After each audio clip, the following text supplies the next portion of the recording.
ଦେଖିପାରୁଥିବେ କେମିତି କୁହୁଡ଼ି ହେଇଛି। ଏପଟେ ସୂର୍ଯ୍ୟ ବି ଆଗରେ ପୁରା କୁହୁଡ଼ି, ରାସ୍ତା କିଛି ଦେଖାଯାଉ ନାହିଁ। ସାଇଡ଼ରେ ବି ଗାଡ଼ି କିଛି ଦେଖାଯାଉ ନାହିଁ, ପଛପଟେ କିଛି ଦେଖାଯାଉ ନାହିଁ। ଏତେ କୁହୁଡ଼ି, ଆମେ ଭାବୁଛେ ଏହା ଦିଲ୍ଲୀ ହେଇଗଲା। ଦିଲ୍ଲୀରେ ଯେମିତି ପ୍ରଦୂଷଣ ପୁରା ମାଡ଼ି ଆସୁଛି, ସେଇଭଳିଆ ଦିଲ୍ଲୀରେ ରେଡ୍ କଲର୍ ଆସୁଛି, ଆମ ଓଡ଼ିଶାରେ ହ୍ୱାଇଟ୍ କଲର୍। ଦେଖିପାରୁଥିବେ କେମିତି। ଏପଟେ ଦେଖନ୍ତୁ, ଦେଖନ୍ତୁ ସବୁଆଡ଼େ ଦେଖନ୍ତୁ, କିଛି କାମ ନାହିଁ। ଗାଡ଼ି ସବୁ ଲାଇଟ୍ ଦେଇକି ଯାଉଛନ୍ତି, କେବଳ ମୋ ଗାଡ଼ିର ଲାଇଟ୍ ଜଳୁନି, ଆଉ ସବୁ ଗାଡ଼ିର ଲାଇଟ୍ ଜଳୁଛି।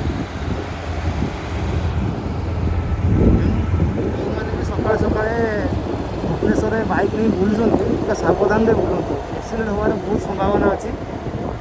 ଏତିକି କହିବି, ରୋଡ଼ ସେଫ୍ଟି ନାହିଁ ତ ନିଜ ଲାଇଫକୁ ସେଫ୍ କରନ୍ତୁ।